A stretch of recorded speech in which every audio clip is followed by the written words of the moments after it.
guys, it's me. I'm back. What's up, party people? We're like, Max, come on. He's like, no, they're not.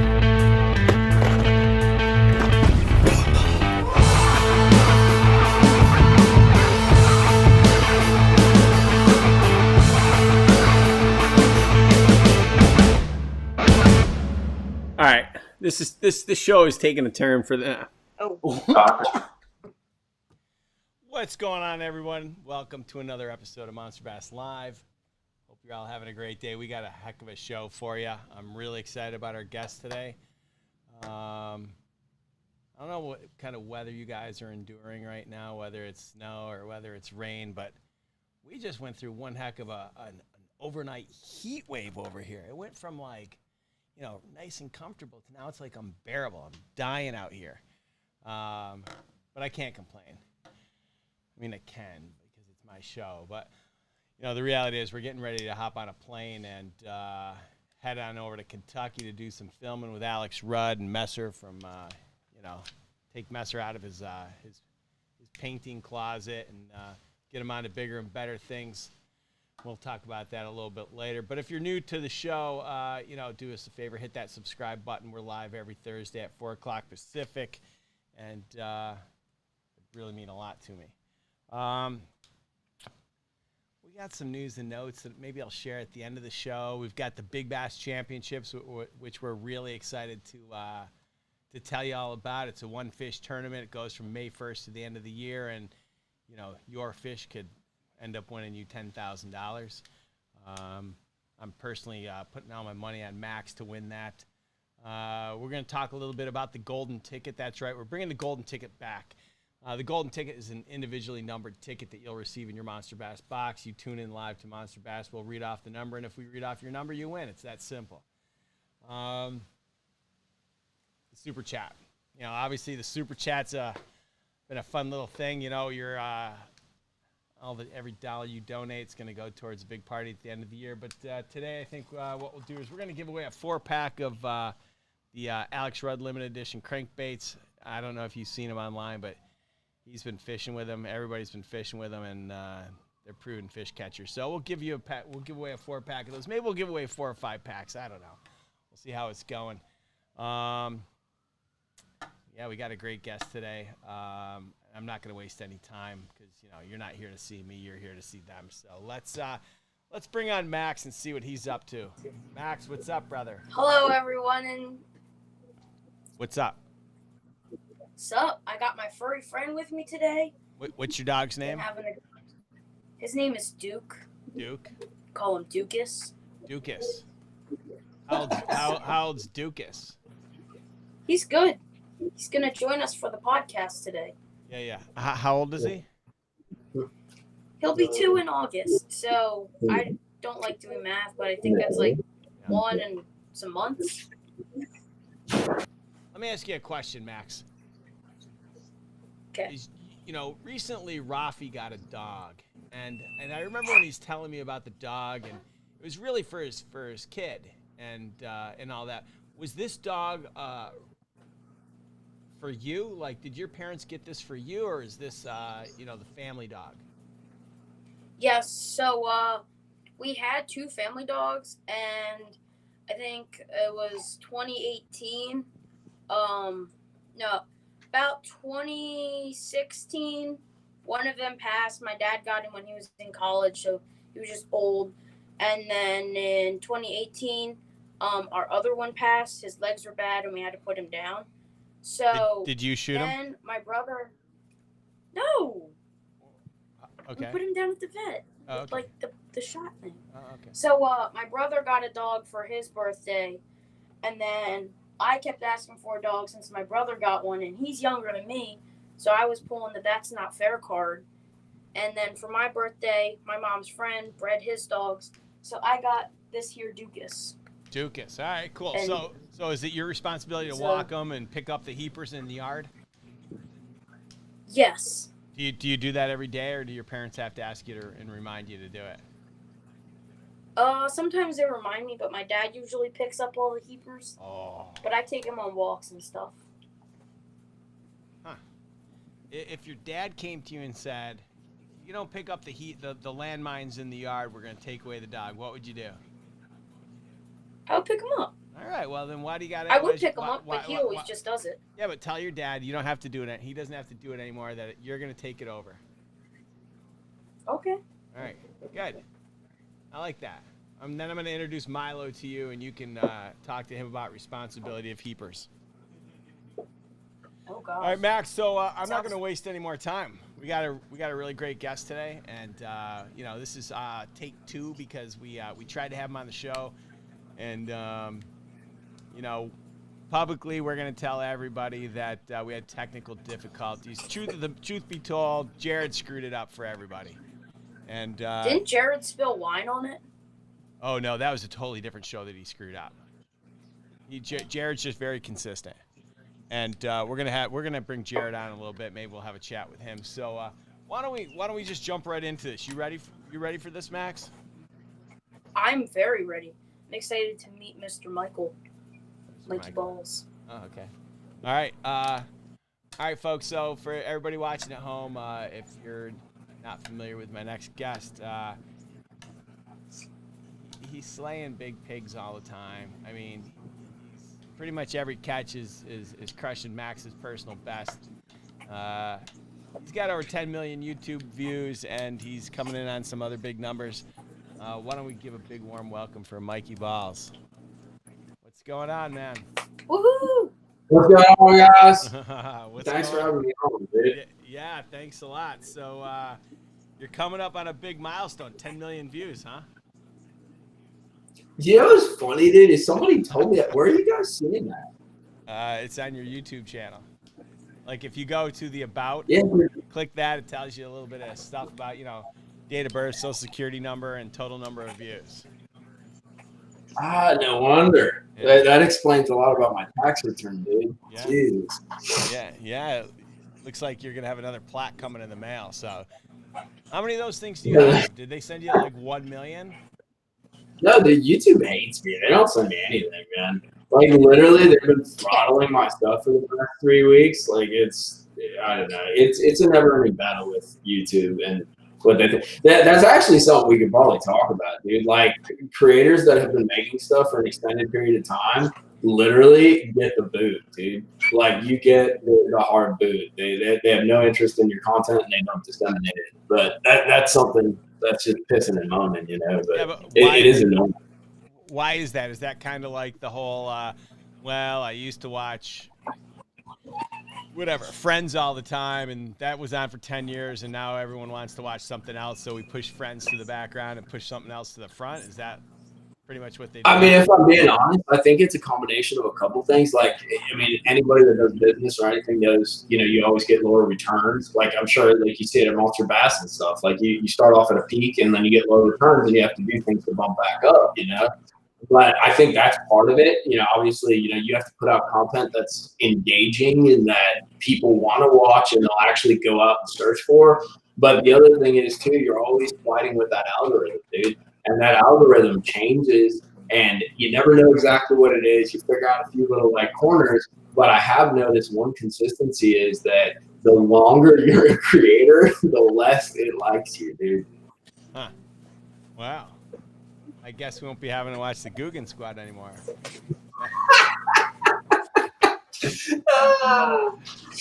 I don't know, or maybe. Yeah.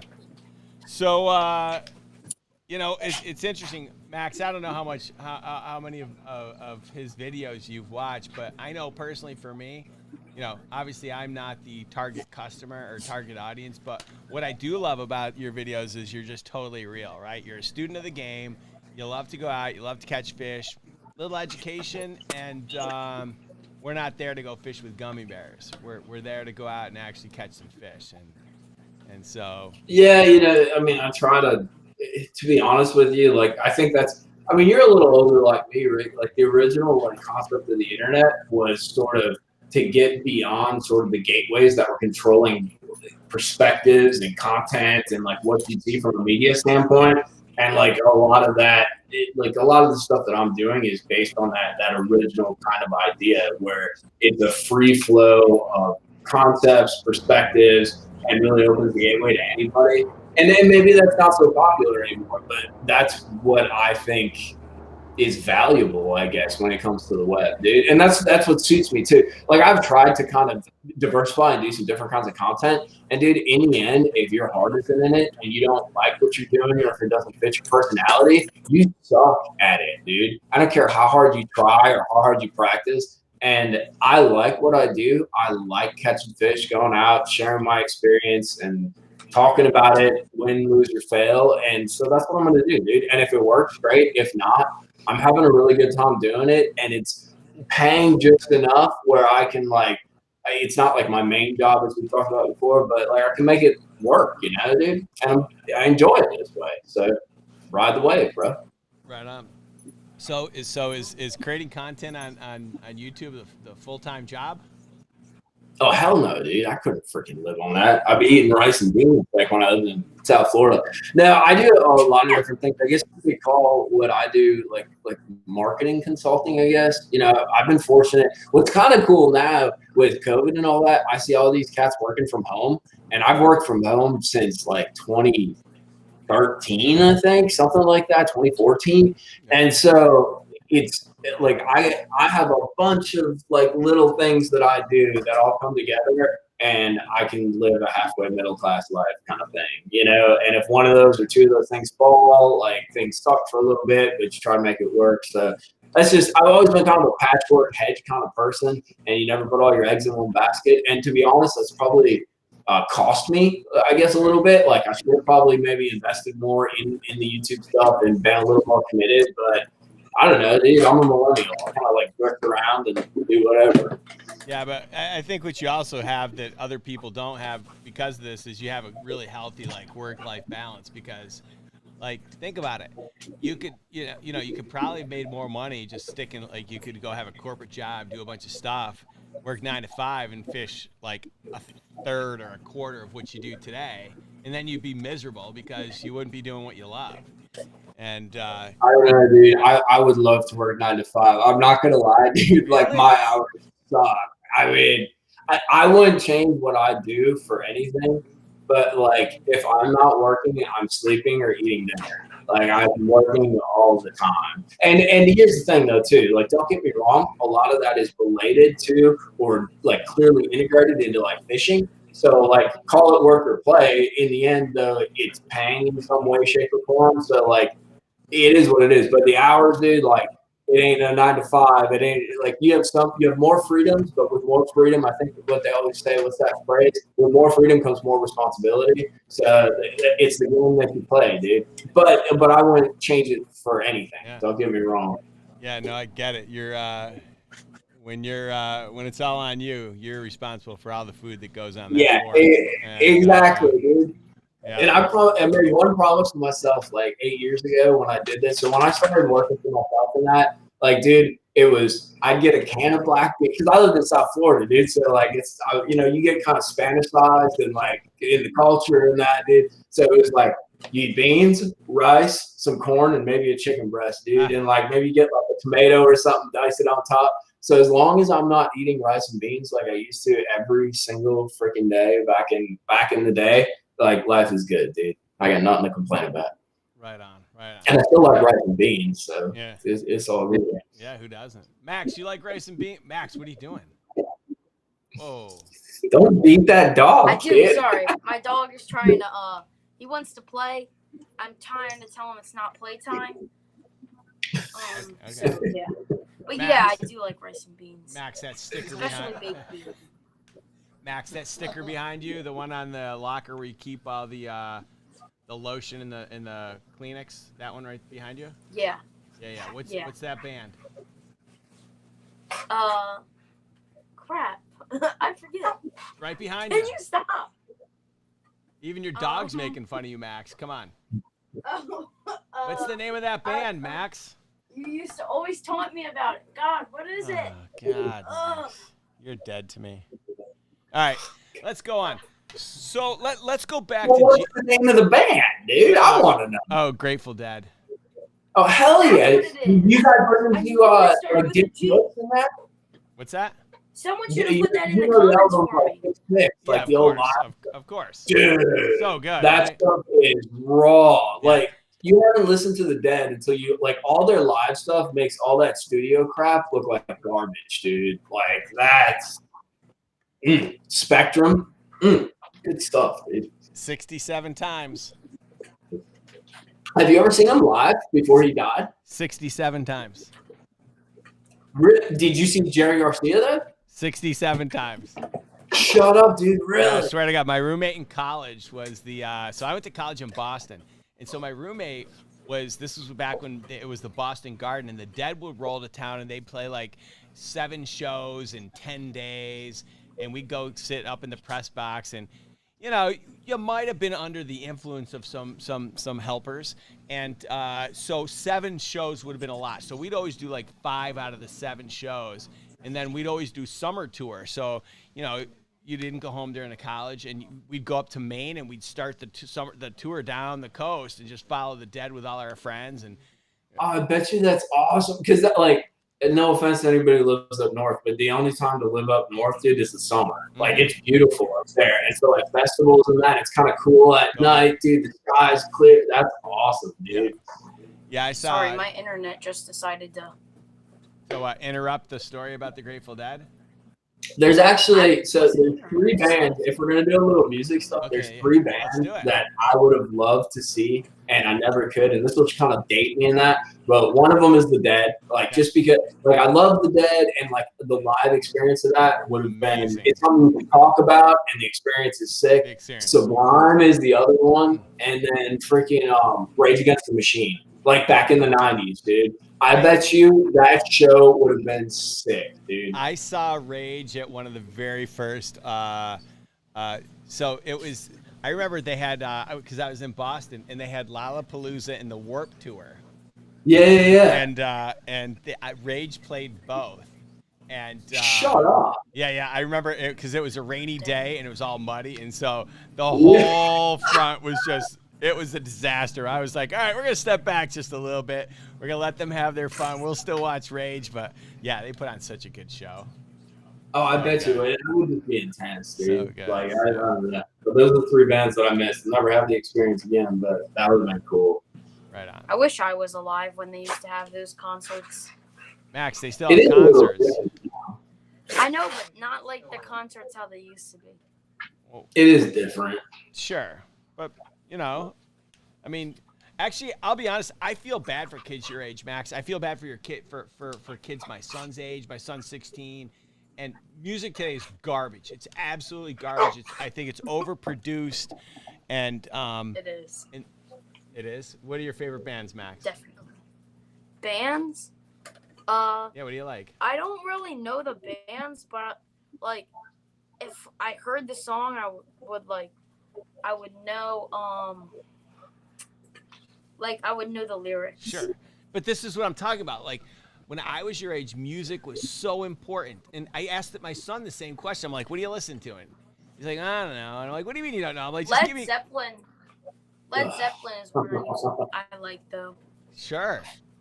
I think it's such a generational thing, too. Like, music isn't as important as it used to be. But why don't we...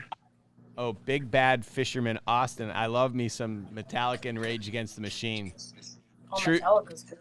True story. One of the best concerts I ever went to was Buffalo, New York at Rich Stadium. It was Faith No More opened up for Metallica, who opened up for Guns N' Roses. And let me tell you, Guns N' Roses is good. This was back when it was the Black Album. This was when Guns and Metallica were splitting, open the headliner each night, and it was the most ridiculous concert. I mean, you watched Metallica. I remember when Metallica played, and we were like, wow. I'm like, this can't get much better. I'm like, let's go sit down for a minute. We got to take a break. And Guns came out, and I was like, what the hell? This is epic. We have to go right back down there because it was lights out. It was so good. Yeah, but you want to know what really sucks? In like, Sync? No. It's like when you hear a song on the radio and you're like, Dad, can we go to like a concert of this? And Dad's just like, oh, he's dead. Oh, he's dead. He's dead. He died. Like, Yeah. everyone that I like to listen to is dead, apparently. Like who? Did you seriously just pee? Yeah. You. Yeah. Max's dog. There you go, Max.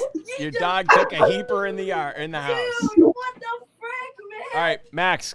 All right, we're gonna get back to some serious stuff. So Yeah, let's go. To log me off for a minute. All right, Max. All right. Is this how this stuff goes? Like, Pretty much. We might do shots with his mom while he's cleaning up. I don't know. Wow. Is she cute? What? Why? Yeah. Oh, check your email, Mikey. I don't know. They just said they sent you something. Oh, sweet. Are you guys sending me naughty pictures? I had I known we were allowed to do that, I would have. Oh, you're sending me swag, dude. Very nice. Very nice. So, oh. Thank you, guys. That's a cool hat, actually. Let's. Oh, sweet. It's a dead sweatshirt. No. You can thank Rafi. That was all Rafi. Max, That's are cool. those the quicker picker uppers? Jesus. Or are those out of the personal? You know it. Back in that locker. Poor Max. Ew, I stepped in it and it's warm. Oh my God, this is a disaster. Dude, this is a mess, dude. He's a train Why wreck. does he have so Max, much urine? no, Max is getting ready to go to military school, and so he's like, he's just this is a process. Let it loose, dude. Just let it fly. Yeah, look at him. Anyway, let's go back to January 26th. I watched that video, and I'll be honest, you crushed your personal best, and I watched that video, and I think to myself, I don't even know what a day like that would feel like. You caught like, I don't know, 50 pounds of bass, like 5. I like 45 or 46. Yeah, but okay, so you had a couple others that did, but I mean, it was stupid, dude. It was so. Well, you know what the funniest part about that day is? So it was like blowing like 25 miles an hour, and it literally, I had just gotten down there from Florida the night before, so I got down there. It takes me like 12 hours to drive down from Alabama. So I mean, those drives kind of wreck you. So you kind of get there and you get a second wind, you stay up till freaking 11 o'clock at night, and like you're like ah. So I wake up at 9 like a lazy, POS, dude, and freaking I'm like, you know what? I want to go out and fish and screw around. So I get to the boat ramp, and those lakes down there get traffic now. There's like freaking 45 rigs, dude, parked at this ramp. I'm like, holy shit! Like, how am I supposed to get my boat in? So like, whatever, dude. I'm gonna send it. Like, if nothing else, I'll just scan. So I get out there, and dude, like I've spent years doing this, so like I know where these fish normally are about. I scanned like 30 places where they should be. I think I saw like 3 fish. So I'm like, dude, not only did I wake up late and there's a million people out here, like it's not happening. And in the process of doing that, I idled over this little stretch. And I don't know what your experience is, dude, but like when you're not seeing a lot of fish, you start seeing things that aren't fish that you think you're like, maybe that's right. Yeah. So like I had seen something, and I know that about myself. So I'm like, dude, those aren't fish, even though they look like absolute giants. So I'm just gonna, let this fly. I'm gonna keep doing what I'm supposed to do and keep going. And so by the end of the day, dude, I think I had like 4 fish for like 6 pounds. It was a joke. And I'm like, what the hell? Let me go back over to this stretch and just fish. So I went over there and I threw a Ned rig for like 15 minutes, dude. I got knocked once and nothing happened. I'm like, that's weird. And then I just happened to see like a couple go under my boat. I just got active target, by the way. I haven't played with it yet, but I didn't have active target. I ordered it, and I'm like, hey, you guys should send me this because I'll shoot some crazy stuff. But whatever. Send it to you? No, freaking I was probably last on the list, but whatever, dude. Yeah. But now I got it, so it'll be stupid. But in any case, though, I saw some big arcs, because when you start seeing them on your 2D and they're like, big arcs, there aren't no stripers or nothing in there. So I'm like, dude, there's some bigs down there. So the way I approach a school or like a small pot of fish, especially on a pressured lake, and that's what those lakes are now, is I go small, dinky, really like wiener style baits first, like super subtle, you know, like I'll throw a Nico rig down there, I'll throw a drop shot down there just to try to get a bite, see what's going on, but not disrupt how they're grouped up. So I did my little dinking around stuff and nothing happened. So I'm like, dude, I'm either going to blow this out or catch one. So I relined up and popped out that 10XD, and like literally the first cast, that's when I hooked one. It was like 9.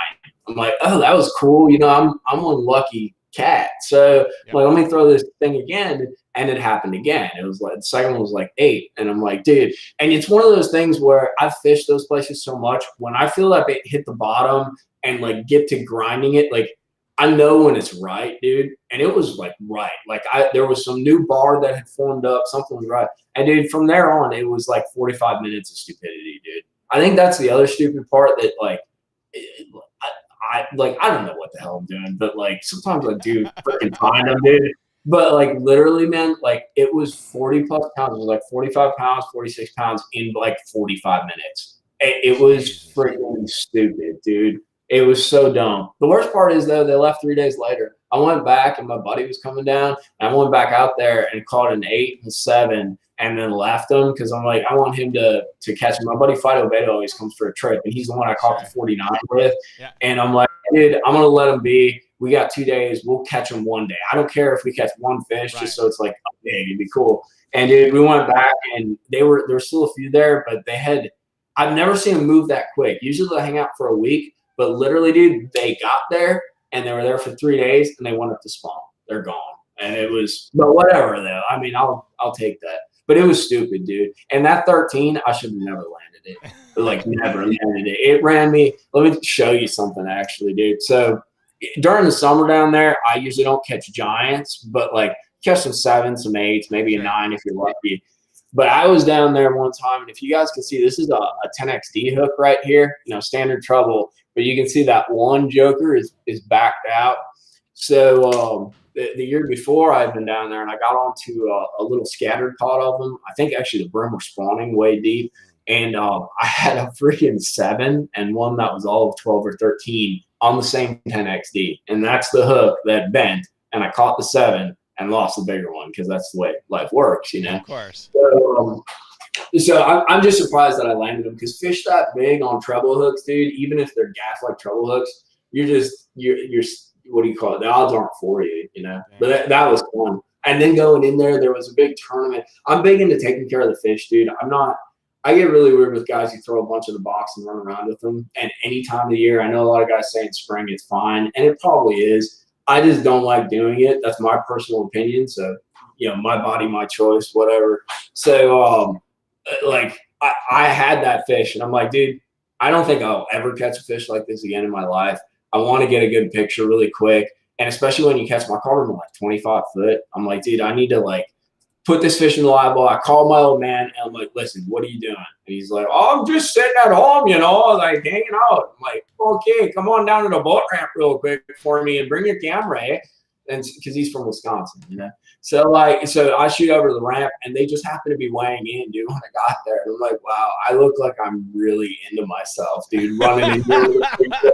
But I'm like, I don't give, you know, like whatever, dude. I need to get a good picture of this fish. So I busted this fish out, dude. And it was a really cool experience. And I'm not going to lie, it was cool to, you know, like hold it up and like show people. But I ran straight back out, dude. It was probably about a 10-minute window. Like right after I caught the fish, put it in the well, called the old man. The old man was there in like 2 minutes. Got to the ramp, took those pictures, shot it literally exactly back out to the waypoint I was on, and put that fish in, and she swam off like nothing, which is awesome, dude. Yeah, I was fired up about that because them big jokers, it's weird because it seems like the bigger they get, you'd think they could handle more stuff, but the bigger they get, the weirder they get more stressed or something, and especially in that deep water, like they just get weird, dude. And that joker, he kicked off. He actually swam off better than the other 9s that I caught, and that. So I was happy about that because I'm a true believer that there's a 16 to 17 pounder in that lake, dude. Like it might be hard to catch and you might never catch it. It might be this lonely fish that nobody ever sees. Sure. But with the way it sets up with bait and how fat those fish get, because I bet you that fish was probably only 28, 29 inches, but it was just so fat, dude. Like I don't know. It was a fun experience, dude. I was lucky to catch them. I've had not a lot, but I've had a few shots and haven't been able to capitalize. And finally, the stars aligned. Yeah, that's pretty. That's a pretty epic day. I mean, I watched that, and again, I don't watch a lot of YouTube videos. I mean, I don't have enough time in the day. And when I watched that one, I went back and I had to watch it again because I was genuinely excited. I was like, holy shit! Like that's awesome. Crazy. This is crazy. You gotta ask. Your buddies with Ben Nowak, right? Yeah, of course. Yeah, dude. You gotta ask him about that day we were out there because that was some stupid shit. Like we've caught some big bags out there, and I've called my shots a few times, but like rarely. I really wish I would have got the graph shot. But when me and Ben caught those back-to-back 11s, like Ben is hard to surprise. He's kind of a stoic. Sure. Ben's awesome. He's very even keel, you know. And dude, when I told him that like those were fish, he's like, "Yeah." I'm like, "Yeah, you keep doing you, buddy." But then we like hooked one, and I'm like, "Ben, like forget about me. Like you need to get there. You have like a 3-4 minute window, dude. These things are gonna go away, and I don't know if they're ever gonna set up again in the next 4 or 5 hours for us to catch them." And he hooked that one, and it was just dumb, dude. We literally had like 22 pounds in like 10 minutes on 2 casts. It was stupid, but we saw him and we caught him. That's crazy. Yeah, you know, from what I can tell, you've been pretty much. I mean, you clearly have some favorites when it comes to brands, and I know you have a relationship with Gambler, but like for the most part, it appears to me you've remained pretty much brand agnostic. Yeah, that's once again probably the reason I make more money being smart. I don't know, dude. Like, I think the one thing that I've tried to do, and once again, it's detrimental to being more, I guess, successful or making money on YouTube or just doing this whole fishing thing in general, is like my YouTube channel. It started as something, it was like a passion project that I did to kind of basically create more real time. That's actually the essence of it. I wanted a more real time data stacked fishing report, and I hated writing all this shit down, and I always felt that it never captured what actually happened.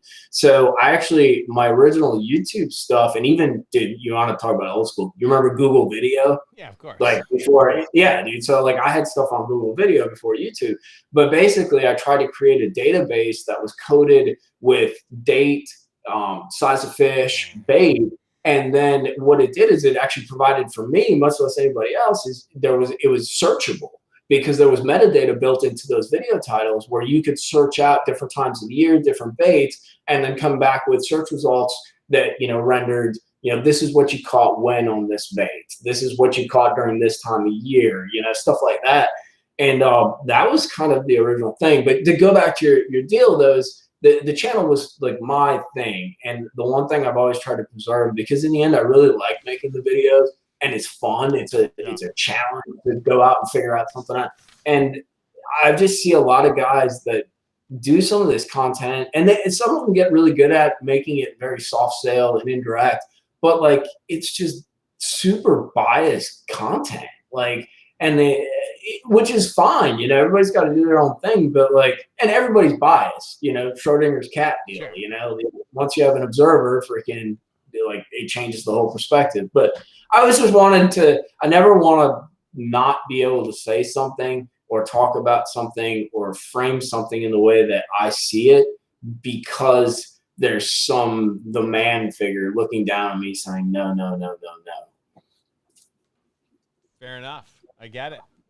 You get that pee cleaned up, dude? Oh, he's muted. Nice. That's probably Zion. Here, I'll speak for it. Let's leave him muted.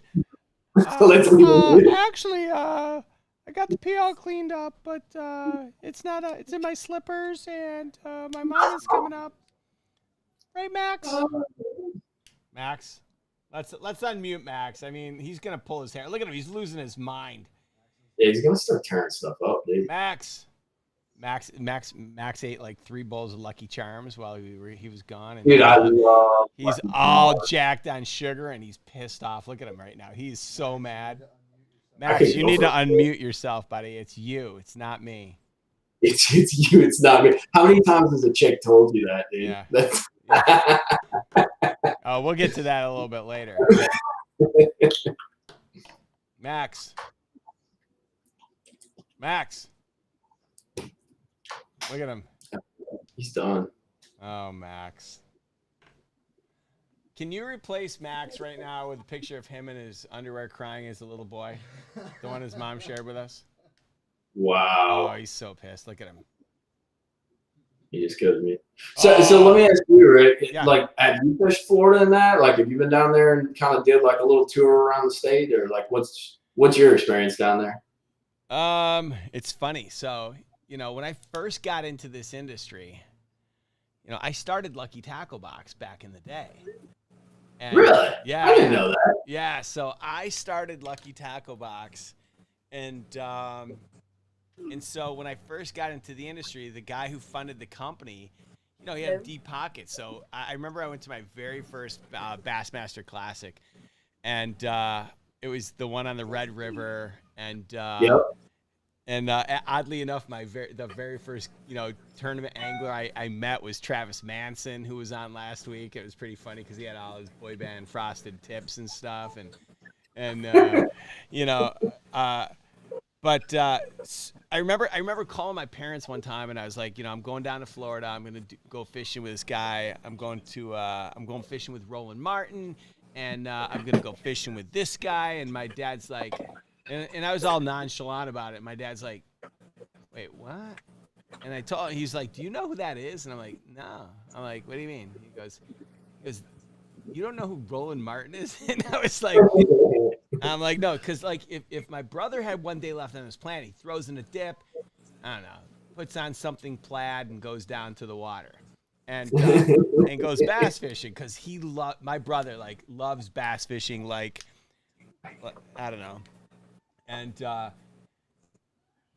so I remember I flew down to Florida. I went fishing with Roland, and we fished Okeechobee, and then we did some of the Harris Chain, and he took me around, and that's when I really started to fall in love with like the idea of bass fishing, because before I was like, I liked it as a kid.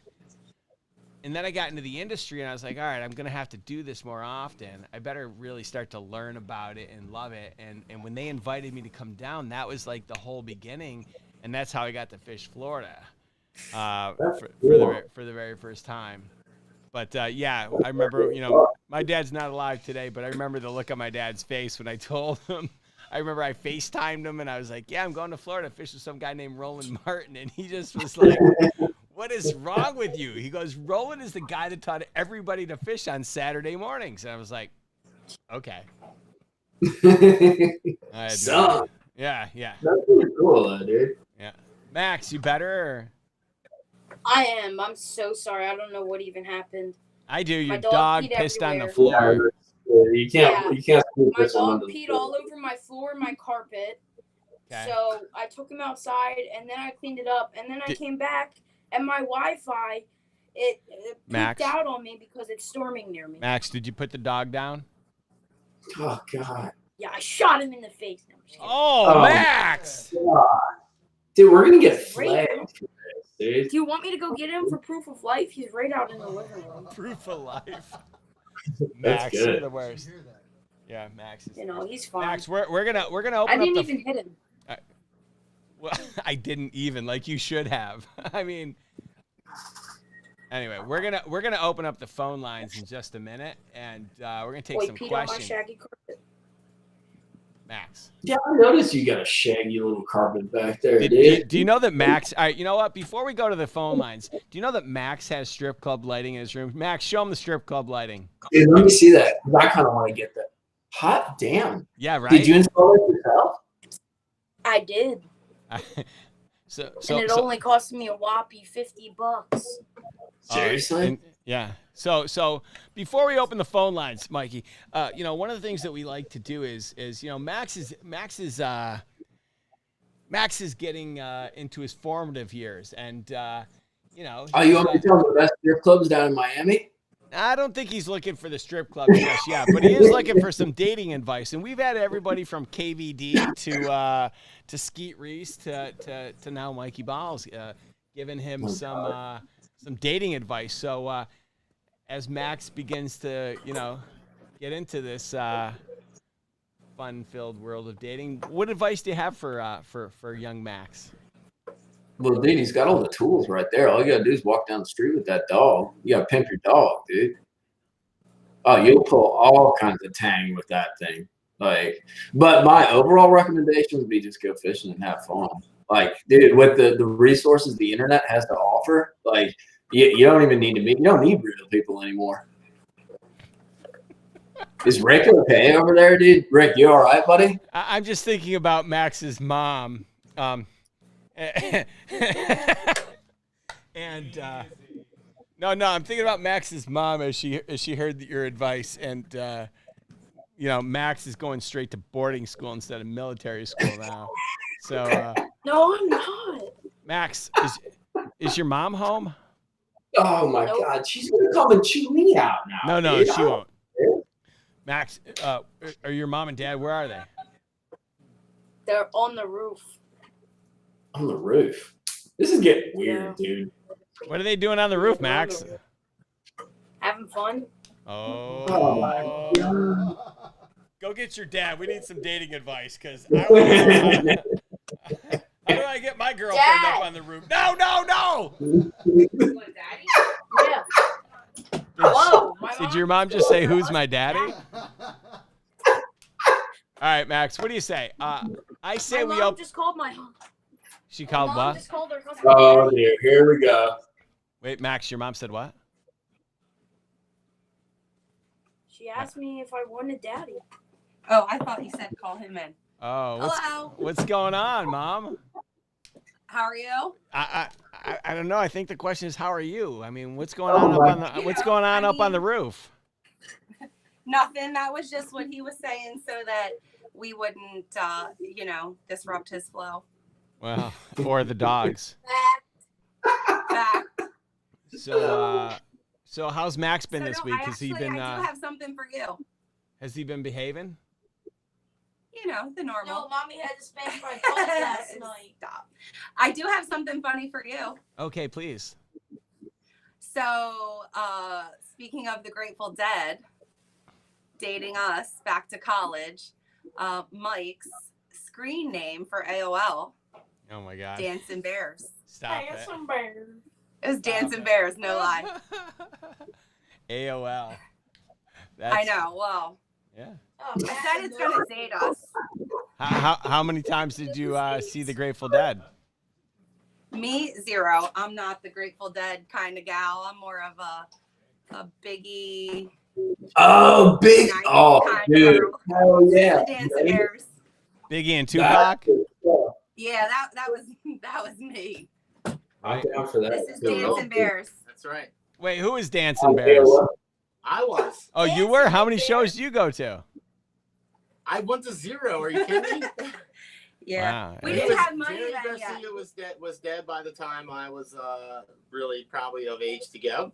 Okay. I got all my influence from my brother, actually. On our ways to school. On our ways Influence. to high school. That's a whole different conversation. Yeah, it is.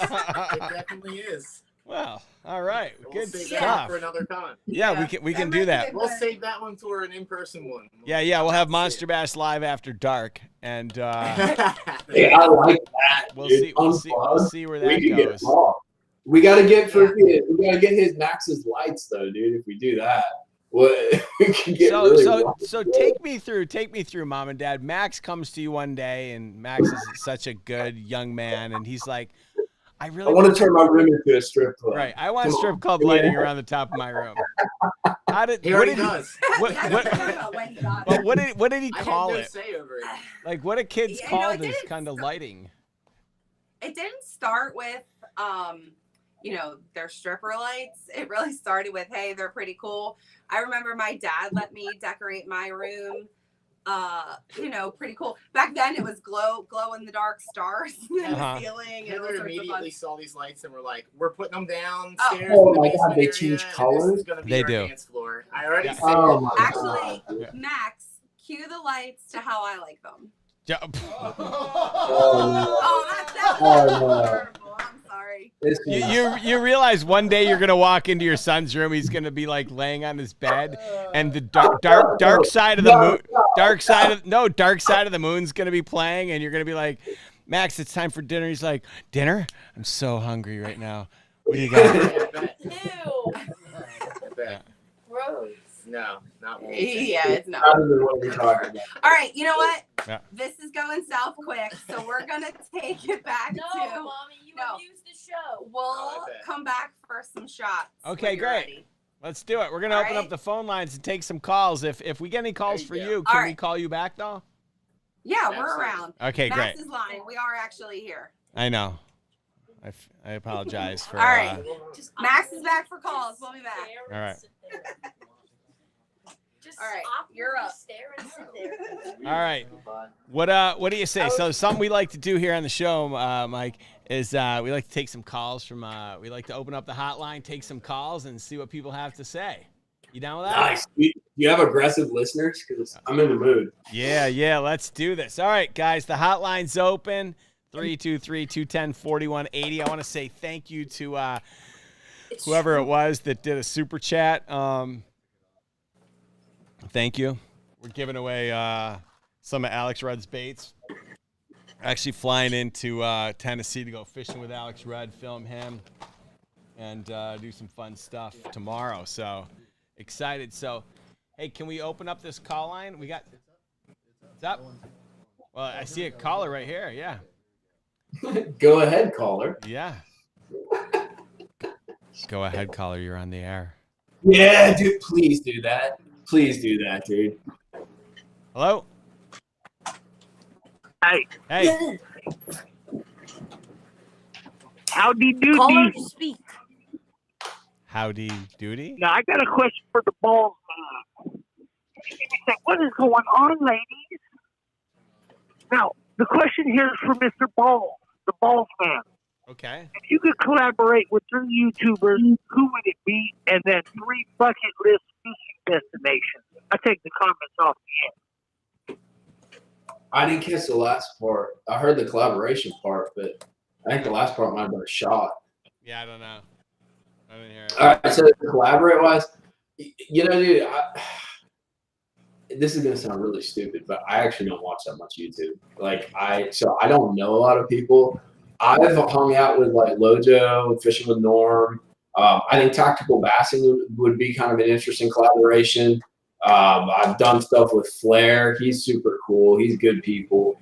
I'm trying to think of, I don't know who I'll be honest with you, dude, more than a collaboration, I think what I'd actually want to do is be able to have the funds and the wherewithal to do a project. You know how like we're always doing stuff like that's very compartmentalized and very like we got to do this because it's due on Wednesday, you know, like I got to do this because it's due next week. Like there was one video deal that I did many years ago where I like planned like a 3 or 4 day trip and like wanted to do a breakdown of the lake and like orchestrate it out, shoot video every day. I think almost more than a collaboration, I'd rather be able to put together an outline and brainstorm like a 5-day project that's like this epically huge project and have the ability to do that. Cause I think I could make something really cool, like a road trip style deal. I put it all together because I just don't have the time, dude, or the resources to do that now. But at some point, hopefully I will, man. You keep grinding and things come together, you know?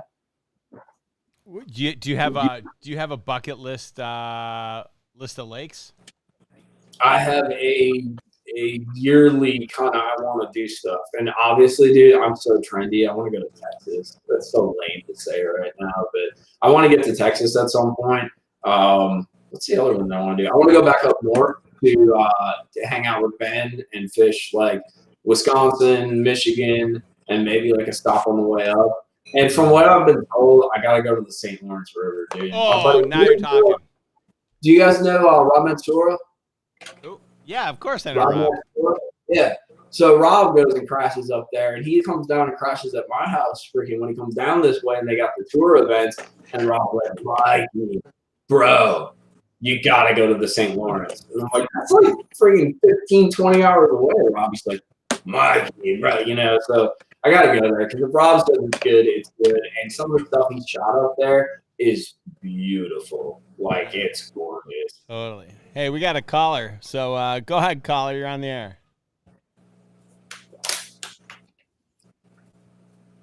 Hello? Hey, can you hear me? Yeah, I can hear you. How y'all doing? What's Doing that? good. Hello? Said, how y'all? Hey, first I just want to say, Rick, thanks for a good box, bud. I actually got my wife watching my Monster Bass hoodie for a tournament this weekend as we speak. Awesome. And I got a question for Mikey Balls. I've watched your videos, man, and I see you pretty much a pickwick guru, huh?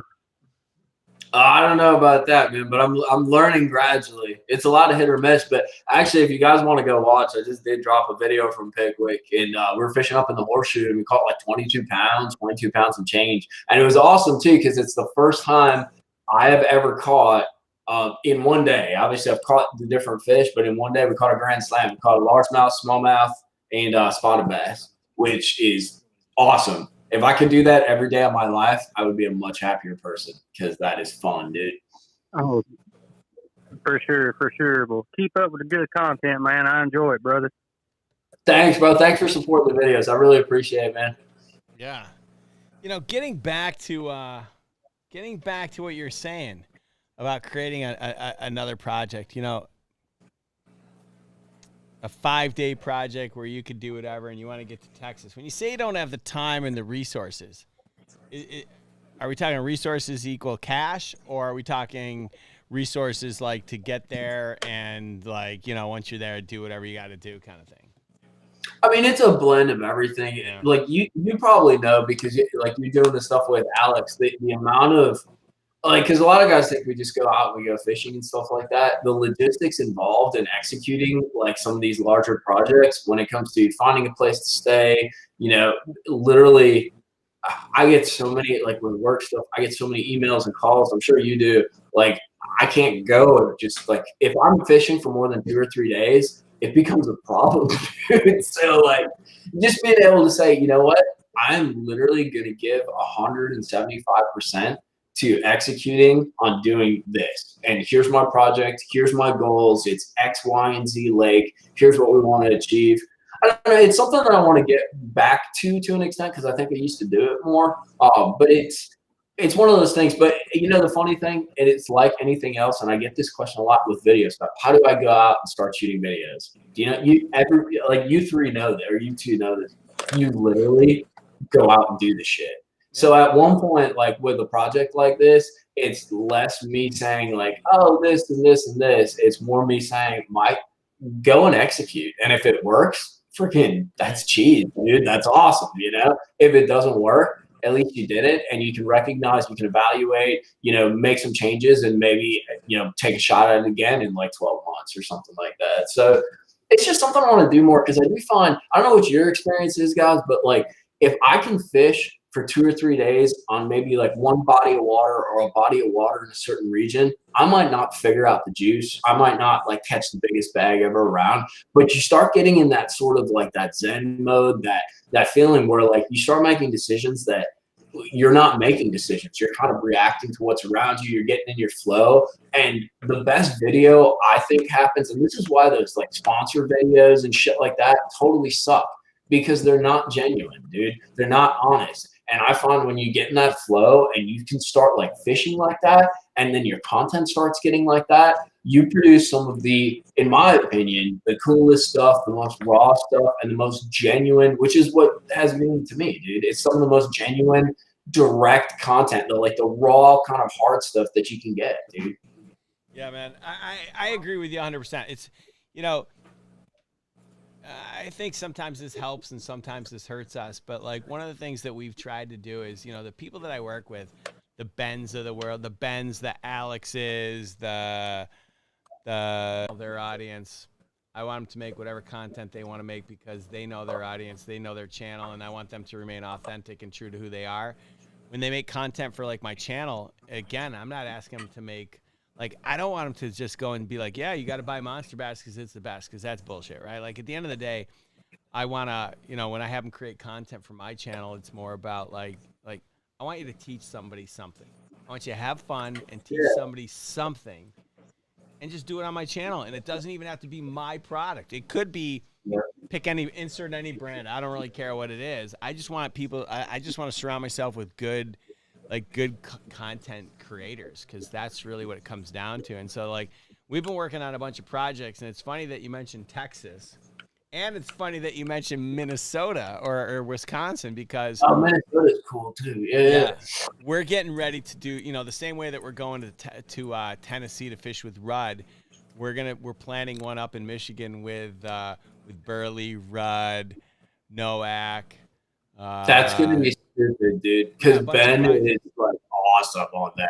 That's gonna be awesome. Here's the thing, and it's an open invitation. If you want to come and be a part of it, or if you've got an idea for this, like you said, if I could do a 5-day and do this and do that, I would love to somehow make it come to life. And I don't need you to sit here and pump out Monster Bass, you know, go buy Monster Bass, go buy this, go buy that. No, I'm never going to tell you what to do and how to use your channel. Somehow I want to be a part of it. And if you want to be a part of the trips that we've got going on, we've got one going on in Texas around the Classic anyway. And if you want to, you know, maybe we'll take this offline and talk about it, because I never want you to like all that bullshit. Like, and no disrespect to the Guggen Squad, right? Like, listen, do what you got to do. It's your channel, it's your life, and you're making a crap ton of money doing what you're doing. But that's not the approach that we're gonna take. We want to just create really fun, cool, compelling content, and we're really starting to invest in, you know, when Ben made that Chasing Bronze. You know, that was freaking awesome. Yeah, that was amazing. Yeah. We need to do more of that, and that's where we're investing in. I want to have shows, and I want to, like, you know, the bucket list lakes. Like, somebody comes up with 10 lakes that's on their bucket list. I want to send them around the country, go fish all 10 of them, tell a story, create a web series, and let's do those kinds of things, because I think that's the type of cool, compelling content that people want. So, and you know, you make a really good point too. I think you said story. I think that's one thing that that we sometimes lose, or it's hard to render and hard to capture when you're doing these like weekly videos or like 2 videos a week. You know, because a lot of times you're able to render some of the experience, but a lot of it relates a lot more to teaching in that. But that story thing is what's so cool. And if you can integrate the story and the teaching, like, that's when shit gets like off the chain, dude. Like, to be very 90s about it. You remember Off the Chain? Like, totally. Yeah, but that's kind of cool stuff, dude. Yeah. I don't know. It's, you know, big ideas, like, and you got to kind of see what kind of settles down in the dust. But yeah, no, that'd be kind of cool, dude. I'll talk to you about that kind of stuff, because it's been a while. Me and Ben and Caleb did a trip 3 years ago or something, and dude, that shit was stupid. Like, and not all the days were great, don't get me wrong, but the experience overall and just learning from someone that's in the region that knows everything, and somebody as cool as Ben, it was such an experience, man. And I always go back to that in my head. And even when I'm out here fishing, like Pickwick, as the caller mentioned, or like Wilson or Garnersville, like, it's amazing how you can synthesize that information into different areas and stuff. It's just a cool experience, dude. Like, that would be kind of neat. Nice. Let's take another call, but while we're waiting for that call, we can bring them on board. But someone asked, how hard was it for you to train your dog to? Hey, caller, can you turn down your YouTube? Caller, you got to turn down your YouTube, bro. That's a kid. I turned it down. Okay. I think that's a kid. No, Matt. All right, we got that turned down. Yep, it's a kid. Okay, Max. Thanks, buddy. Actually, you want to do some tricks? How hard was it for you to train the dog to go on the boat? So I follow this. phone home, dude. Okay. I don't know if he's gonna do it right, but we'll see what happens. Can you phone home? Yep, sit there. Phone home. Phone home. Phone home. Oh, it's a phone home people. So I want to dress him up like ET and take him out and make him do that every door we go trick or treating. Like, I think it'd be good. Come on. They're talking about you. What was your question, Rick? No, Max, I don't have a question, but I do have a caller on the line. So go ahead, caller. You're on the air. Go ahead, caller. You got a question for Balls? Hello, everybody. Hope you're all having a wonderful day. Thank you. Rick, I was wondering if we can get a sneak peek at next month's box, probably, or hopefully. Ooh. What area of the country are you in? Southeast. Who is this? Fishing the Southeast. Brendan. Yeah, I knew it. I'll tell you what. And I also wanted to thank you, Rick, for sending me, in a box, sending me the bait that caught me my heat, which is a 9.8 pound Shut up. So I wanted to thank you. Bro, you caught a 9.8? What'd you catch it on? Profire buzzbait. Dude, I need you to send a picture of that in. You obviously have a picture of yourself catching that thing, right? Yeah, I do. Dude, send it into marketing at monsterbass.com. I want to see that. I will feature the heck out of that thing. I will do. Congratulations. I got a video coming out that's gonna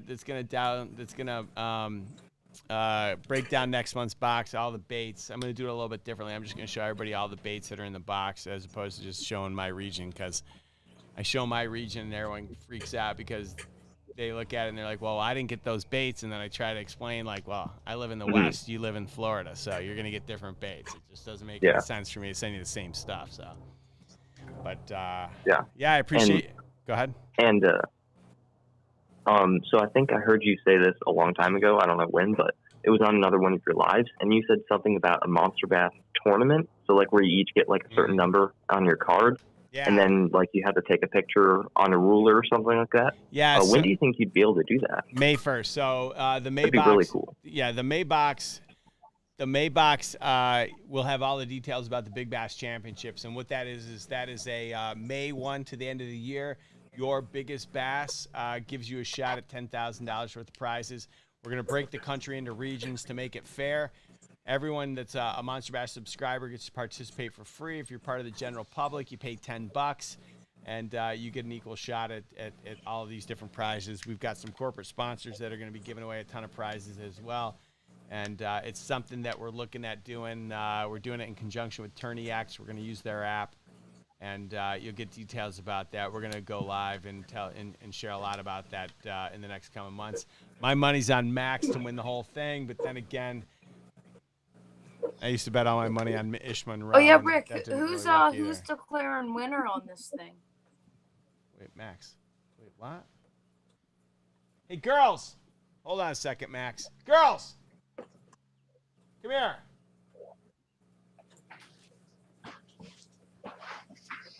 Girls. Let's take another caller. I think we have one more. We don't? Oh, he just. Yeah, we do. Let's get him. Girls! Go ahead, caller. You're on the air. I was just going to say, Rick, how much we appreciate your new bag stuff going on right now, and give a little shout out to Mikey. I love his videos. But I wanted to ask Max what he thinks about all this crazy stuff going on with this crazy stuff? Monster Bass video live thing. So I'll take my thing off the air, but Max, what do you think about all this crazy stuff, these guys over here? And I see you smiling a lot, so I know you're taking it all in. So let us know what you think about you guys. That's all you got, Max? I love it? I love it. I love being on here. All right, great. Good stuff. I like to take it all in. Take it all in. Take it all in, Max. Max, if my girls were good listeners, they'd be right here. And I would teach. I would use this as a teaching moment, but since they're not good listeners, I'm gonna. Girls, you're getting the belt later. Oh my God! She's getting half in parenting. I love it. Yeah. I say that and they look at me and they start laughing because they know I'd never do it. It's so funny. That went from 0 to 100 quick. No, I tell them all the time. All right, let's leave the chat line open really quick for. Do we have another call? All right, can we leave it open? All right, great. Let's go through one other. I took some of the questions that I saw online. Somebody asked, how hard was it for you to train your dog to go out in the boat and then be safe and everything? Yeah, he's not perfect yet. I give the benefit of the doubt because he doesn't swim very well, so he's a little afraid of the water.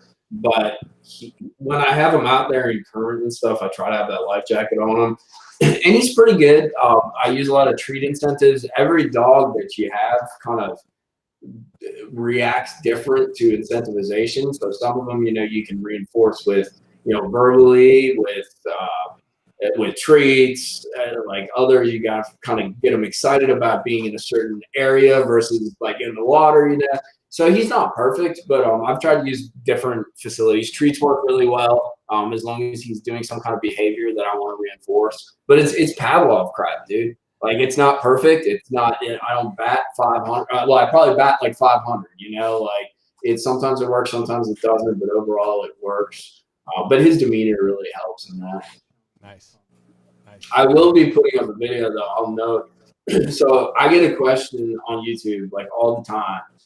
Where does the dog go to the bathroom in the boat? So if you guys are interested in all that bathroom humor and stuff, stay tuned because there will be a video on the YouTube channel talking about how dog goes to the bathroom in the boat. Because I fish, when I go out and fish, every once in a while I'll go out for 2 or 3 hours, but most of the time I'm out there 10 to 12 hours, dude.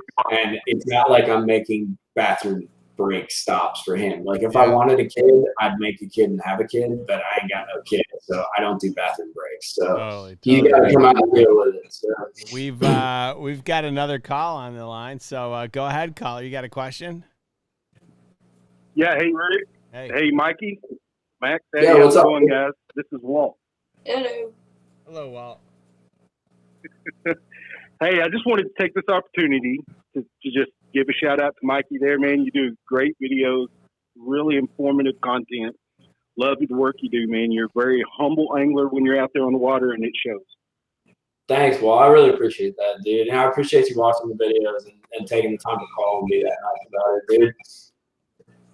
Nice. What's hey, Rick. Actually, you know what? Maybe we'll do this as a, what do you call that when you like crowd test people? So what kind of content do you enjoy? Well, like what do you look for when it comes to YouTube channel stuff? Man, I really like the informative stuff you do. I remember, years ago or a year or so ago, I ran across one of your flipping videos and I really enjoyed that. That was really good stuff. Where do you fish at, dude? I grew up in Texas.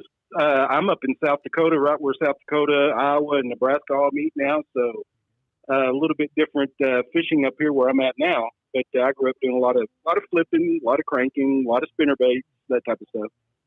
So if I make this Texas trip, or if I orchestrate something like this, what are like 2 bodies of water you'd recommend hitting? Man, so everybody likes to go to Fork, but let me tell you. Now, of course, and that got to be perfectly clear here. I haven't been down there and done a lot of fishing over the years. I'd say the last 10 years that I've been away, but there's a lake you got to look at called Purtis Creek. It's a catch and release only lake, but it is absolutely full of big, big girls. Really? Curtis Creek. I will scratch that one down. Curtis Creek. It's not far from Fort. Curtis Creek. Huh. All right. Yep. Well, thanks. Well, thanks for being supporting the channel on that, dude. And if I get to Curtis Creek, I'm gonna look you up and see if you want to send me a couple waypoints to get started. All right, dude? Absolutely. Hey, Rick, appreciate you guys at Monster Bass. Keep doing what you're doing, man. Thank you, man. I appreciate you. All right. So I see. Wait a minute. Oh, snap. Who is this? Max's mom. Who is this? Wait a minute. This isn't. You're on mute. What is it with your family that like talks but can't be heard? Like they gotta find their voice, right? You're muted. Is this what's her name that's Hey, here we are. Hey, is this what's her name that's getting divorced and Max is like kicking her out so he can Already take her room? divorced. Done. Already divorced. Oh yeah. So I'm sorry. What was your name? Heather. Heather. So Tough what's it? to remember. So now that you're back in the game, like, Brothers don't make it right. what's it been like? What's dating like during COVID? What is dating? Maybe you should give me a call a little bit later. So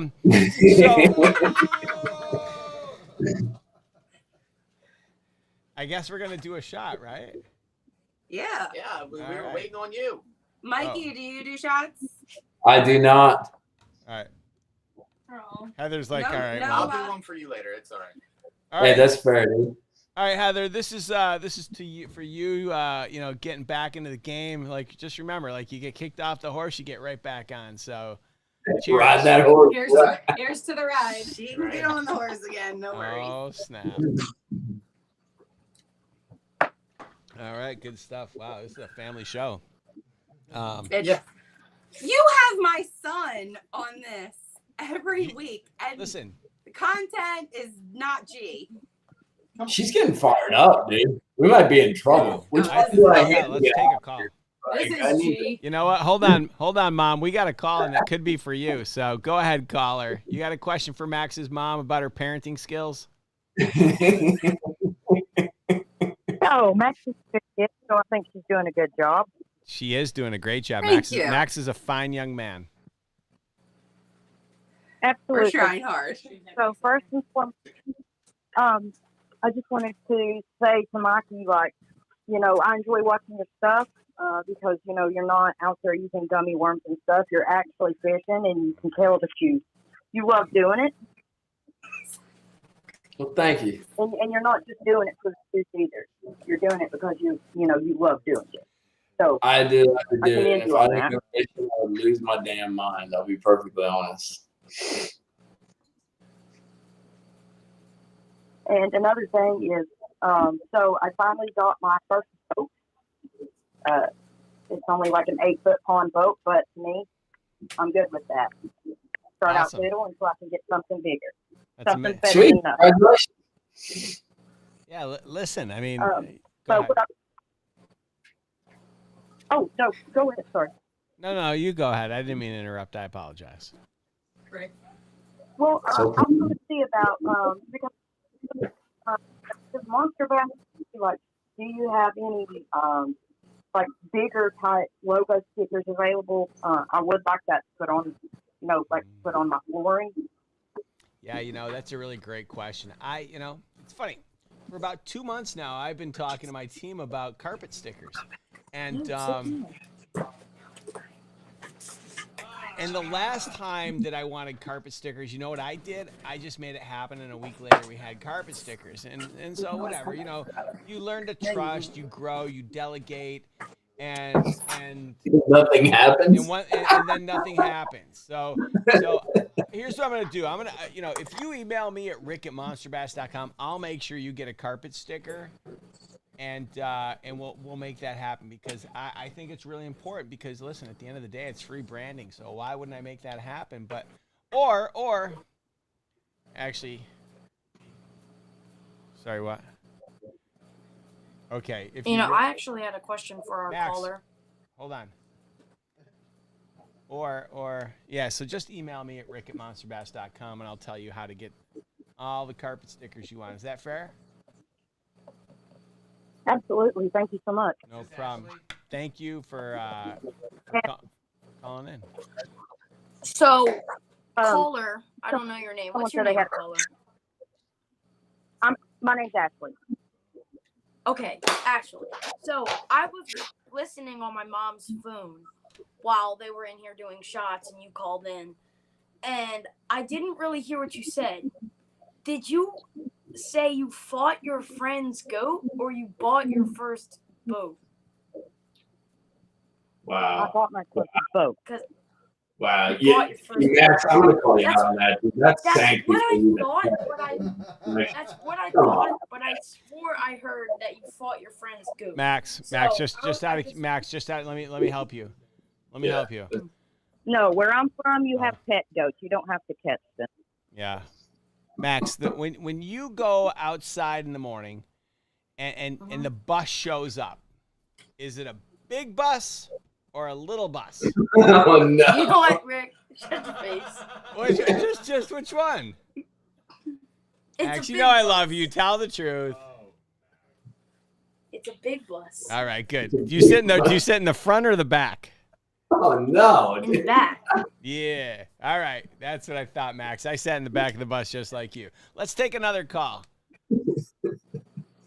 All right. Go ahead, caller. You're on the air. What do you want to know about Max's bus? Hey, is this Rick? Yeah, what's up? How's it going? I was wondering. So, I have a house up in Maine. I live down in Connecticut. Okay. I was wondering, any suggestions of lakes or just lakes in general up there? Any suggestion for lakes in Maine or Connecticut?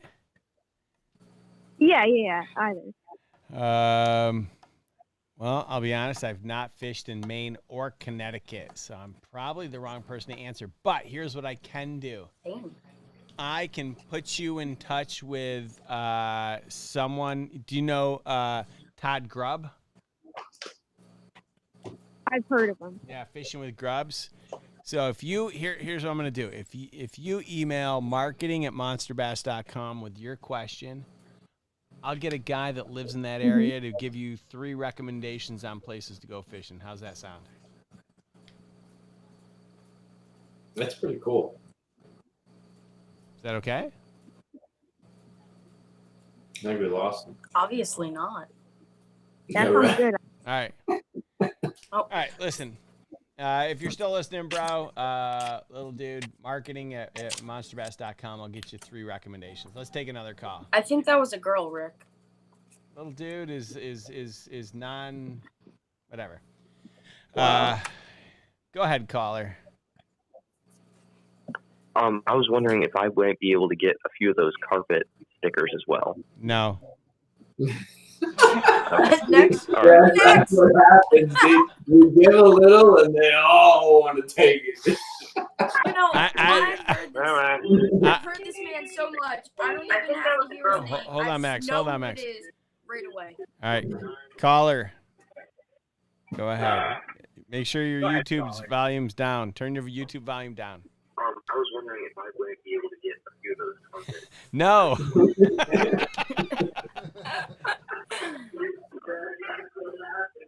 Hey, turn your YouTube volume down. You there, caller? Yeah. Go ahead. First time. Yeah, what's up, man? Too much, man. You guys need to come fish Ohio. Okay, where? Where do I stay?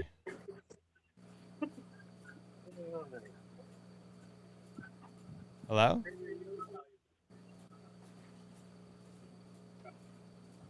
Hello? We love you guys, man. All right, love you too, man. Well, that was, listen, I love when they call in. Yeah. First time caller, long time listener, 6 foot, 185. Ding! You ever see that on the Dan Patrick show? Like the guy calls in first time, and you always give the weight and name, the weight and you get the guy who's like, 6'6", 142, and you're like, wait a minute, what just happened? Okay, let's take Mike. You got time for a couple more calls? I'm hoping that they got questions for you, man. I'm just chilling out. All right, let's take another one. I got a question for Mike. No. Wow. Yo, can I get one of those boat stickers? Can you what? Nice. I like the direction. Can I get one of those boat stickers? Yes, absolutely. You absolutely can. You just go to monsterbass.com. Head over to the store, and whatever we sell them for, I'll give you a 20% off coupon.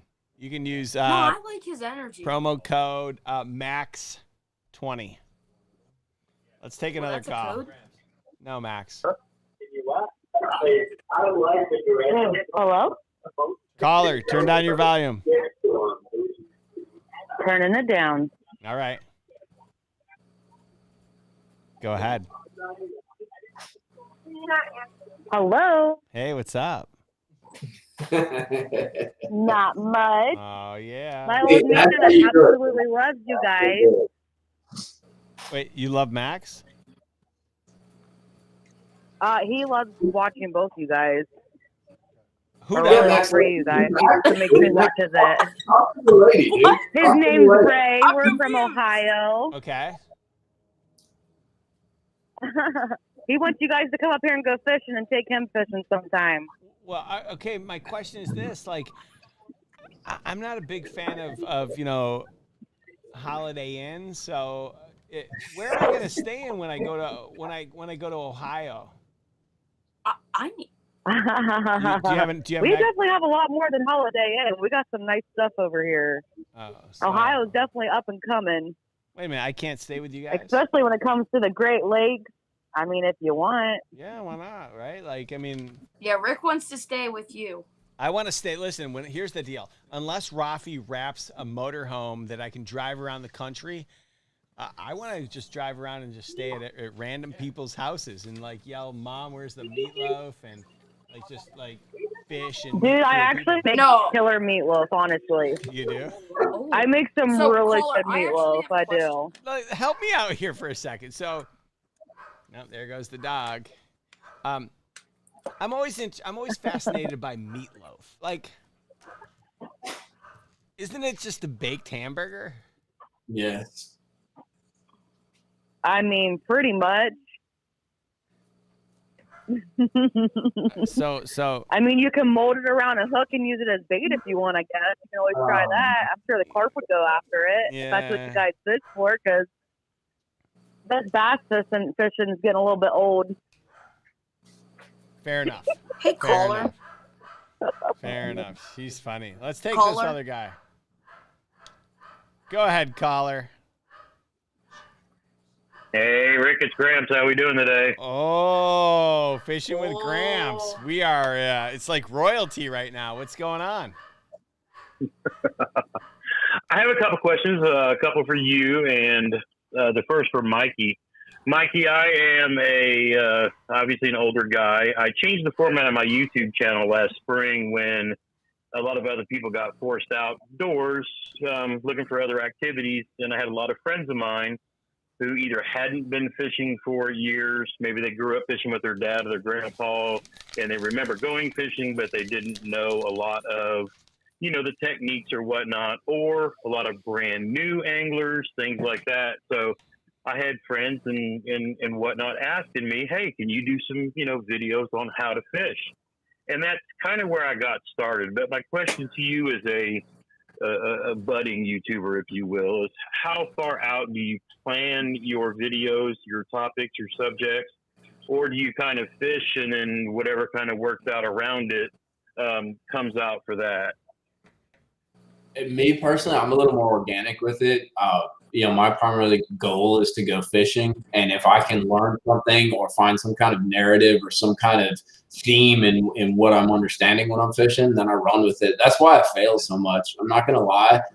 One of the issues that I have is probably, I always talk about being efficient when you're fishing. Well, I'm definitely not efficient when it comes to making videos because I fail a lot more than I succeed because I'm looking for a concept that we can frame up and talk about and highlight, and then proof of that concept, which is even harder to find because you can talk about just about anything, you know. But sometimes though, I'll also use the one thing I think that you can do is sometimes we get a little locked into our ways, and I know I do that. So for me, especially when I started off, it was always about going fishing, you know. And one thing that I've tried to do is modify that perspective. And now I try to think about, you know, what are some of the seasonal interests anglers have now? Kind of like you're talking about with, you know, there's a demographic of anglers that want to learn how to fish, that are just starting out. So they have certain needs and interests, you know, various seasons and different regions. I think MONSTERBASS does a good job of that. Their boxes accommodate different regions and different needs and different I guess, patterns for those regions at different times. So one thing that I try to do is I try to talk about my region, but be as universal as possible when it comes to like baits and stuff. Talking about seasonal patterns, grab some stuff from Tackle Warehouse, highlight it, maybe talk about a cool way to approach a different season. And then also looking outside. Sometimes we got to look outside of even, I guess, like the fishing stuff. One of my favorite videos that YouTube didn't like is I figured out a way to rig up an iPad and put Navionics on it. And basically I'm running 3 graphs at my console, and you can't always do that depending on how you're set up with a boat and that. But I think one thing that we always got to remember is sometimes we look past a lot of the simple stuff that we see when it comes to content, and we all started in different places. So a lot of times that simple stuff or those things that we really take for granted, like people want to learn about that. People want to learn how to Texas rig a worm. They want to learn about, the basics or different aspects. My dog, where does he go to the bathroom in the boat? So content can come from anywhere. In regards to planning, though, I'm very organic with it. I work kind of week to week, every 2 weeks. And I think one of the values to that is it makes dude, I'm not getting a ton of views. Don't get me wrong. I'm not super freaking famous, important. I'm not pulling down a bunch of subs. But what I do like to do is keep things relevant. And I find that if I'm planning 1 to 2 weeks and staying within that range, the content that I make, at least from my perspective, is a lot more relevant because it's relevant to what I'm thinking about. It's relevant from a seasonal standpoint, and it's relevant to like the mood and sort of the state things are in. So that's kind of how I approach it. At the same time, though, we talked about doing that bigger project. That'd be something that would take more planning. But then there's also aspects to talking about how you're doing that planning. One thing that I screwed up on lately is I went and literally slept in my truck for 3 days, which was awesome.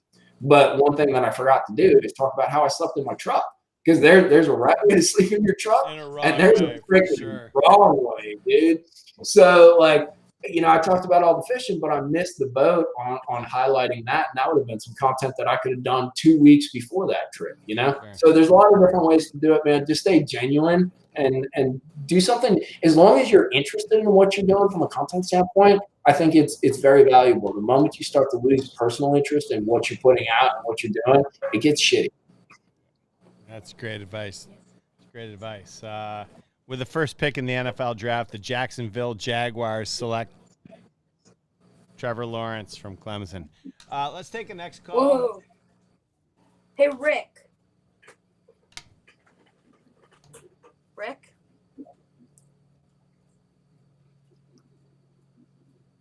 Rick.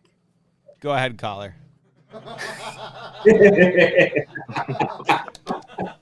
Burn, boy, burn. Do we even have a caller? Probably. Hello. Hey, hello. I'm going to be fishing some tournaments this year, hopefully. And I was wondering if I might be able to get some of those boat stickers. Might be able to hop on that boat real quick. Yeah. So you're gonna before want it sails away. Yeah, you're gonna want to head over to monsterbass.com, and we're gonna have a special section. I'm gonna call it free sticker section. It's gonna be a collection within the store, and you just head over to the free sticker selection, and all the stickers are gonna be way overpriced. So I'm gonna try those things at but only fishing the Southeast will be able to access it. Yeah. I'm going to give them a special promo code so that the $30 stickers are like $50. Jesus. Yeah. All right, let's take another call. That might actually be the case there. That's right, dude. Let's do it. 585. 585 is from upstate New York, like Rochester area. Is that correct? Yeah. Okay. Are you from Rochester, bro? I'm from Hinsdale, actually. Oh, where's that? Hensville. It's right It's in New York. It's a small little town. Okay. You ever heard of Pontillo's Pizza? I think so. Maybe once or twice. All right. Do you have a question for Mikey? Yeah. So, Mikey. Yo. Have you ever met up with all the Googans? No, I've hung out with Flair a couple times, but that's it. I think because I don't Who are the Googans? Are Lunkers TV? Oh, you know who I did meet really early on? What's the guy originally from Texas? What's his name? Lake Fork guy. Lake Fork guy. So I've been to ICAST once in my entire life, and that was in 2012. And I was like totally just, starstruck and whatever. I'm like roaming around. And what's funny is like I was the only guy running around there with a GoPro. And from what I hear now, there's like 5 million freaking people running around there with a GoPro. So whatever. It was cool. Wait, I need to get out my thick rim glasses so I can be like, I was doing it before it was cool, or whatever it is, total hipster. So, but Lake Fork guy, it was interesting because he was actually super shy. And like I caught him there and I'm like, hey, dude, like, because this is back in 2012, dude, there was probably maybe like 40 or 50 of us. There weren't that many people like doing content, so like it was pretty easy to recognize somebody who was doing content. And I ran into him and talked to him for a minute and that. And he was kind of quiet, but he was really, really nice and polite. So I guess I've met 2 of them. Because is Lojo on the Guggen squad now? Well, I mean, the Guggen squad is kind of transformed. I mean, it used to be like 5 guys. Now it's just a brand that everybody can be part of. So yeah, it's just like a gay squad now. So wait, they're not. I mean, dude, you gotta give them credit. Like I've said this before on live streams, man. Like if it weren't for them, like they changed the game. They did, dude. Like, a lot of the stuff that we're doing now, like. I thought it had relevance prior to that, but they made it have relevance from an industry standpoint. Yeah, because like their impact was big. Yeah, listen, I remember back in the day, when I started a media site called Fishhound, and we had more Facebook fans than Bass and FLW combined. And I would walk around and I'd tell people like, we're gonna do this, and this is how I'm gonna promote you, and they would look at me like, what are you talking about? And I'm like, no, I'm telling you, like, this is where you need to be. And they laugh at you, like, yeah, they laugh at you. And then at Lucky Tackle Box, like the same thing. I was like, I've got all these guys, we do this is how we'll help you. And it was like an uphill battle. And literally the Guggens, like them or hate them. Like, listen, are they good role models? Maybe, maybe not. Like, I think there's a couple good human beings and a couple that are like, whatever. But the fact of the matter is, what they did was the industry said, screw you. And they said, okay, screw you. And they went out and they developed their own brand, built product around it, a cult-like following. And now every 14 to 18-year-old spends their entire allowance on everything that's green because the Guggens told them to purchase it. And whether or not it's good or not, they charge $1 more than everybody else and people pay it. And so good for them. Like, I don't hate them. I think that, they did what they had to do and, good for them. And now Flair's got a farm with exotic animals. And I really like Andrew Flair. I've known him since he was a little boy. And he's just smart starting as out. hell, dude. Yeah, he's that a good dude. Super smart. Yeah. And what's kind of cool with that? Guggen that I watch. I love to see his farm. Yeah. Go ahead. I gotta watch on that. I never get to watch YouTube. I need to actually catch up on some of that. But one thing that's kind of interesting, man, because fishing always seems to be kind of like outside the lane, but it always catches up like 2 or 3 years later. And we had all these, and it's. Oh, hold on. We got a caller on line. Caller, turn down your volume, bro. All right. Yep, I'm back. I got dropped earlier. All right. Well, all right. Hold on. We're in the middle of something. Go ahead. No, I was just gonna say, like, the concept of a disruptor, dude. Like that's literally what they were, and what a lot of the YouTube is. Like you talk about that in more like standard markets, like the disruptor and like stocks right now. You focus on these disruptor stocks. Elon Musk, a disruptor, and like it's the same concept. There's all these. It's interesting because you look at some of these universal precepts, and they end up applying to fishing. It just takes a few years longer than it does with other industries. Yeah, totally. Caller, go ahead. All right, this is Gramps. I'm back. I got dropped, but I loved hearing Mikey's explanation about how, he's that's one of the reasons why I watch him is being completely organic. Him, Richard Jean, Creek Fishing Adventures, Debo's Fishing, just original good guys who love to fish. But Rick, I did have a couple questions for you on Monster Bass, going back to what I had, you had talked a while back about doing like some kids boxes. And I was wondering if you'd still thought about doing something like that, or maybe even the thought of, since you have access to some of the best stuff there is in the industry, maybe themed boxes, like a Thunder Cricket box with some various trailers, or a jig box, or a Texas rig box, things like that, where, you know, you can offer up, you know, other, because you know me, I love the VIP list, I love the bundles, I love the subscription box, but I also love the stuff that you guys put together, like that big Strike King box. So maybe even working with some of these industry leaders, you know, put together some bundles so that new anglers can say, I want to learn how to fish, you know, these soft plastics like a Texas rig. Maybe have some of those monster bass tungstens with some of those hooks and some of the soft plastics. So, you know, show them some basic knots maybe in a little booklet, things like that. Something else to get the younger guys into how all of this stuff works. Okay, just so we're clear, this is all on my shoulders, and I think a kid's box would be so amazing, because I don't think it's brand specific. I don't think it's about, oh, I got $48 worth of value. I think it's about teaching the kids basics, exactly. right? Because at the end of the day, like, I could take my kid. It's a lot easier to teach somebody else's kid than it is to teach your own, because a lot of times dads, we get frustrated with our own kids and whatever, because we have our own dads within us. And I think it would be like, you know, a lower price box. Here's 3 different types of spinner baits, and we're going to show you exactly how to set them up. We're going to teach you all the basics of how to fish those 3 little spinner baits. And it's more about the teaching than it is about what comes in the box. Have lots of fun, do all sorts of stuff. Yes, exactly. And so I was going to work with Wishing I Was Fishing, and he shot a video and did that for me, and I really want to make that happen. It comes down to like hours in the day, and I wish I had more hours in the day, because the other thing that I really want to do is I want to come up with technique-specific boxes. And these wouldn't be subscription. These would be one-offs where it's like, all right, fine, let's pick Texas rig or whatever, Ned rig, and maybe the Ned rig is all about, you know, you take a guy like, it doesn't matter. It could be Mikey Balls. It could be Burley. It could be anybody. And someone who, this is my go-to, I love this technique. They're going to pick the baits.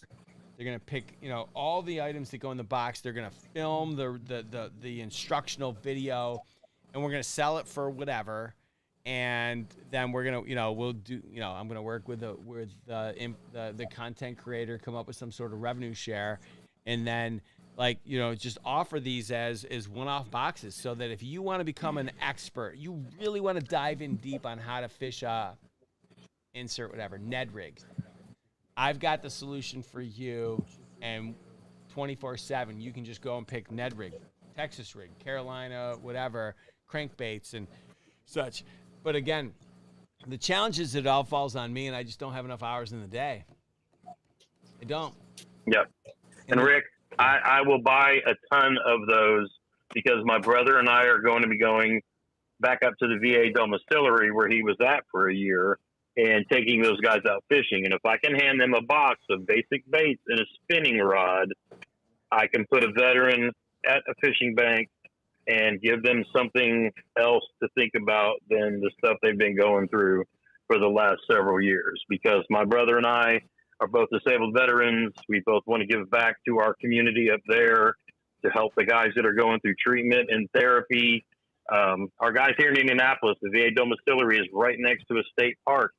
And I would love to get with Monster Bass, and that's part of the reason why I'm doing my channel, is I'm collecting baits and I'm buying baits, because I want to get these guys out, get their minds off of things, and let them have a good time, catch some fish. It can change some lives. It can save some lives. It's fishing itself and other things like that are great veteran recreational activities. You know, I've fished with heroes on the water tournaments and things like that. So I love the fact that you guys have bundles, bags, baits, boxes, because I buy them and I'm collecting them so that we can start working with these guys that can really use this stuff. So that's really one of the reasons why I love what you do, because you provide a means for me to find different bundles, baits, and things like that at a crazy price, which is why I always talk about your stuff. and then I put them in a box, and then I'm going to put together tackle packs, and we're going to go fishing. Nice. So that's why I follow along with what you guys do, and that's why I make the videos that I do. But keep up the great work. I look forward to seeing what you guys come out with. I really appreciate that. And why don't we talk next week? Because, first of all, thank you for your service. Secondly, I would love to find a way to support you in some way, whether that's just giving you a few baits or whatnot. But we'll find a way to work together because I'd love to find a way to support what you're trying to do. Oh, hey, just the prices you guys put stuff out now makes it amazing. I mean, just know that. It's really that good. All right, sounds good. I appreciate you calling in, man. All right, you take care. Good stream. All right, thank you. I think we got time for like 2 more, so let's take the next call and let's start to wrap. Max. Huh. Go. Hey, turn down your YouTube volume, caller. Hey, Rick. Yes, sir. Ricky. Yeah. Hey, man. It's good to finally call in and hear your pretty voice. Oh, dear God. Who is this? Who is this? Who is? Wow. You know, it's funny. You all got four-letter first names. Well, is it Walt? Except for Max, but if you put an I at the end, then he's Maxie. Oh, that's hot. Well done. Who is this? I just Stan down in San Diego. Oh, Stan, of course. What's going on, Stan? Not much. Just trying to find out what life lessons y'all learned on a boat. Make it a little more existential. Existential. We're talking Stark with Kevu, but Max, you want to talk about some of the life lessons you've learned on the boat? Existential life lessons too. Like moons over Miami? Oh wow. One lesson is if you're gonna pee off the back of the boat, make sure it all goes on the boat, or else you're gonna get eaten. Yeah. My dad would just toss me in, so I like that lesson. This just in, with the 3rd pick in the NFL draft, the San Francisco 49ers select quarterback Trey Lance. All right, caller, did you have a question for Mike or no?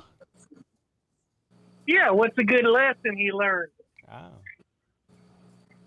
I didn't know that I'm happiest when I'm on a boat, dude. If you want to be all sentimental about it, like there's no better place to be. I behave the best. I feel the best. The more time you can get out there next to water, the more time I'm smiling.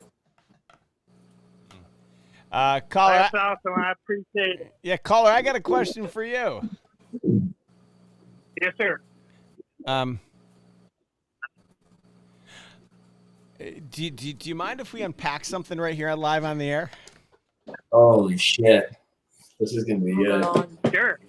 Yeah, so a couple weeks ago. So I don't know if you know this, but so on Wednesday nights I sit around a fire with a bunch of guys, and we talk about topics to try and win at life. And 2 weeks That definitely sounds like some anonymous. Yeah. So a couple weeks ago, my podcast producer opened the meeting with a comment, and I remember giving him. He just found out that it was true. He's about to. It was true. Okay.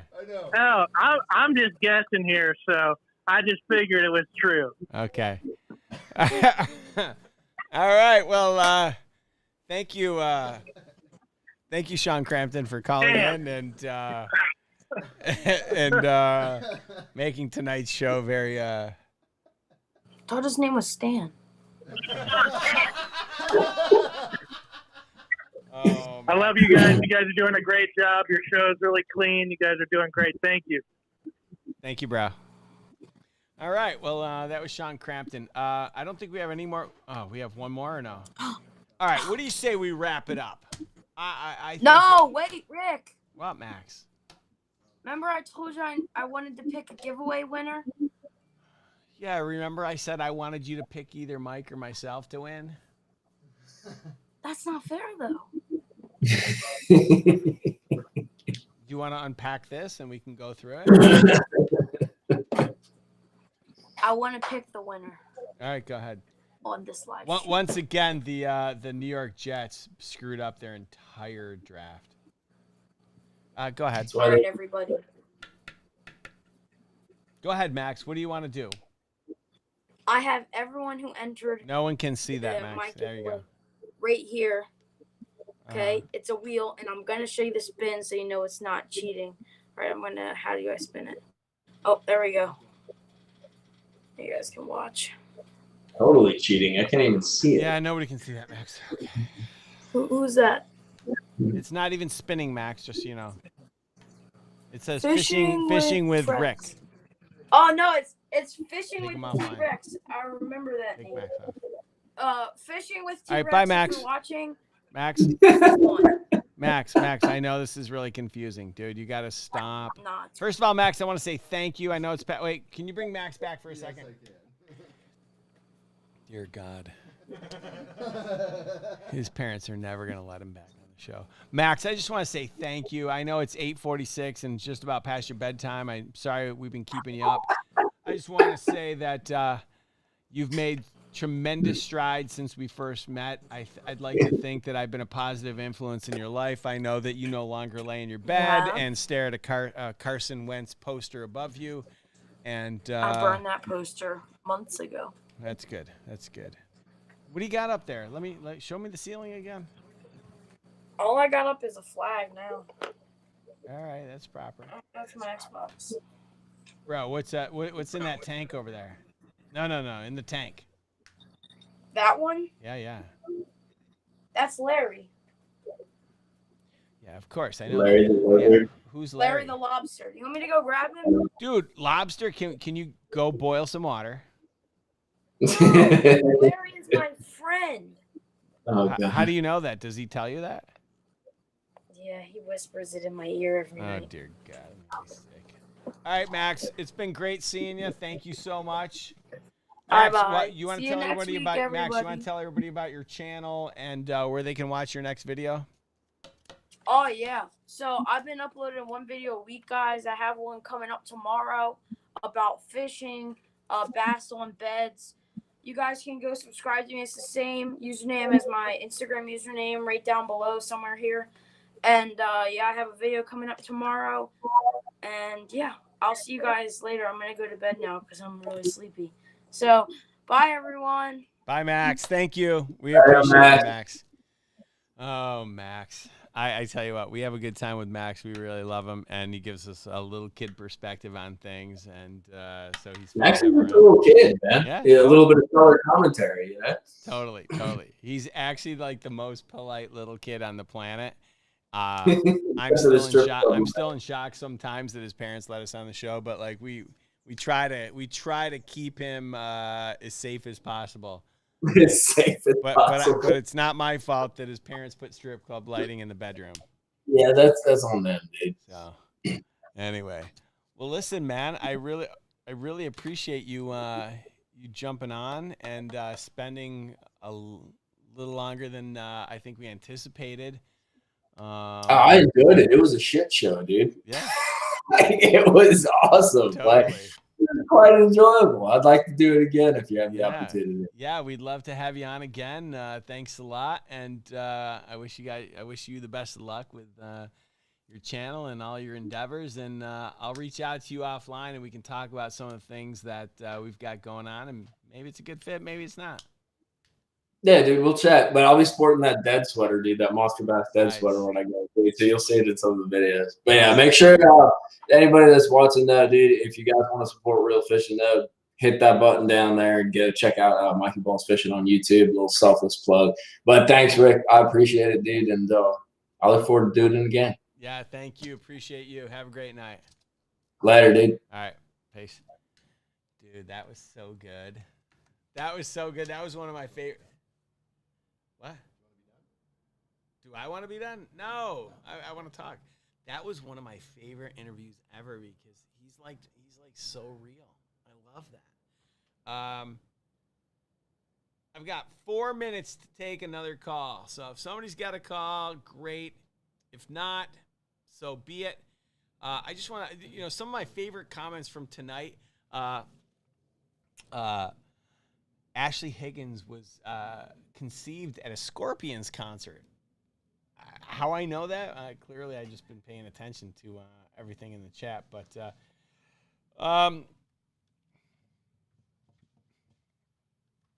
with the 4th pick in the NFL draft, the Atlanta Falcons select